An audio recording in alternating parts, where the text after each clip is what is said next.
pleasant happening, and that's what business is all about. Yep. When purchasing a company, how much qualitative analysis do you do versus quantitative analysis? And have you ever bought a company where the numbers told you not to? Those are the best buys. The question is whether have I ever bought a company where the numbers told me not to, and how much is qualitative and how much is quantitative.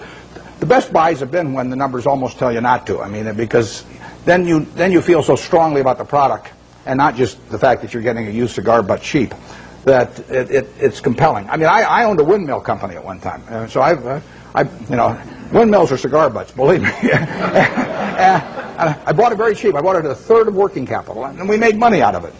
But there's no repetitive money to be earned. I mean, there's a one-time profit in something like that, and it's just not. It's not the thing to be doing. I went through that phase. I mean, I bought streetcar companies and all kinds of things. But in terms of the qualitative, I probably understand the qualitative the moment I get the phone call. I mean, almost every business we've bought has taken 5 or 10 minutes, I mean, in terms of analysis. And we bought 2 businesses this year. General Re is, 18 billion or some deal. I've never been to their home office. I hope it's there. There could be just a few guys, and they say, "Well, what numbers shall we send Buffett this month?" I can see him coming in once a month and saying, "Well, we'll just tell him we've got 20 billion in the bank this month instead of 18 billion or something." But I've never been there. And before I bought Executive Jet, which is fractional ownership of jets, and before I bought it, I'd never been there. I bought my family a quarter interest in the program 3 years earlier, and I'd seen the service and seen it develop well. And I got the numbers, but if you don't know enough to know about the business instantly, you won't know enough in a month or 2 months. I mean, you have to have sort of the background of understanding and knowing what you do understand and don't understand. And that is the key. It's defining what I call your circle of competence. And everybody's got a different circle of competence. The important thing is not how big the circle is. The important thing is staying inside the circle. And if that circle has only got 30 companies in it out of thousands on the big board, as long as you know which 30 they are, you're okay. And you should know those businesses well enough so that you don't need to do lots of work. Now, I did a lot of work in the earlier years just in getting familiar with businesses. And the way I would do that is I would go out and use what Phil Fisher called the scuttlebutt approach. I'd go out, I'd talk to customers, I'd talk to maybe ex-employees in some cases, I'd talk to suppliers, everybody. Every time I'd see somebody in an industry, let's say I was interested in the coal industry, I'd go around and see every coal company, and I'd ask every CEO, if you could only buy stock in one coal company that wasn't your own, which one would it be, and why? And you piece those things together, and you learn a lot about the business after a while. And the funny thing is you get very similar answers as long as you ask about competitors. I'd say if you got a silver bullet, and you put it through the head of one competitor, which competitor and why?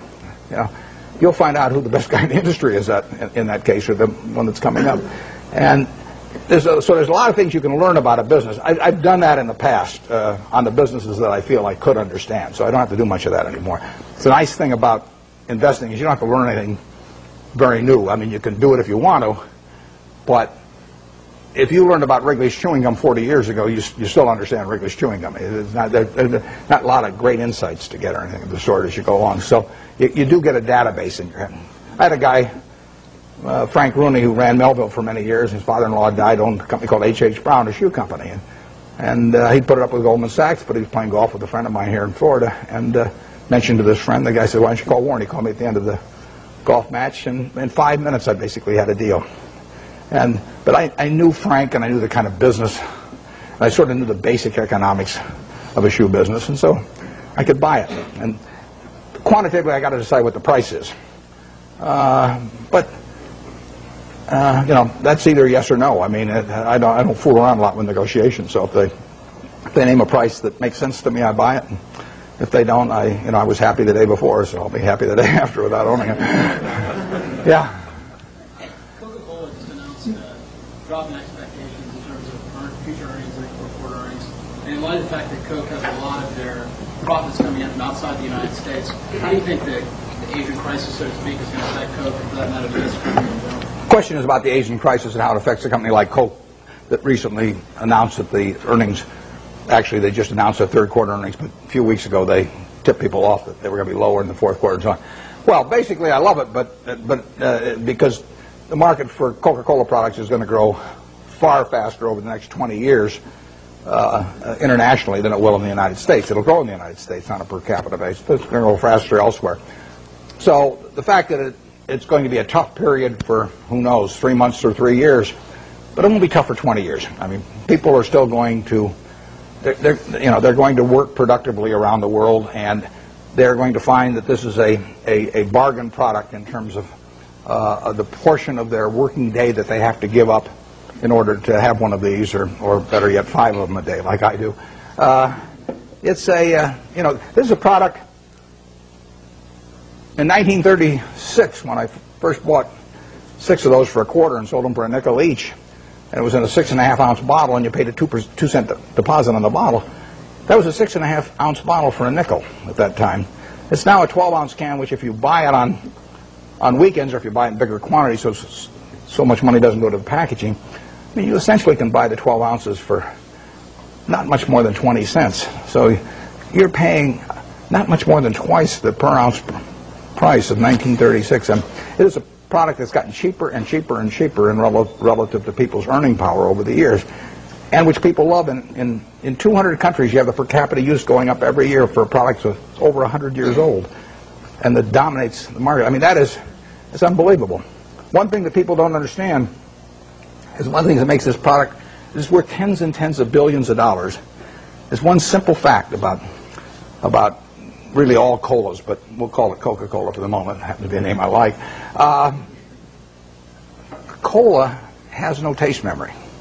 You can drink one of these at 9 o'clock, 11 o'clock, 3 o'clock in the afternoon, 5 o'clock. The one at 5 o'clock will taste just as good to you as the one you drank early in the morning. You can't do that with cream soda, root beer, orange, grape, you name it. All of those things accumulate on you. Most foods and beverages accumulate on you. You get sick of them after a while.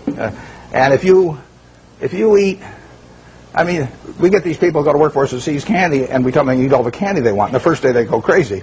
But after a week, they're eating about the same amount they'd eat if they were buying it, because chocolate accumulates on, everything accumulates on. There is no taste memory to cola. And that means that you get people around the world that are heavy users that'll drink 5 a day, or Diet Coke, maybe 7 or 8 a day, or something of the sort. They'll never do that with other products. So you get this incredible per capita consumption. The average person in this part of the world, well, maybe a little north of here, drinks about 64 ounces of liquid a day. And you can have all 64 ounces of that be Coke, and you will not get fed up with Coke if you like it to start with, in the least. But if you do that with almost anything else, if you eat just one product all day, you'll get a little sick of it after a while. And it's a huge factor. So that today, over 1 billion 8-ounce servings of Coca-Cola products will be sold in the world.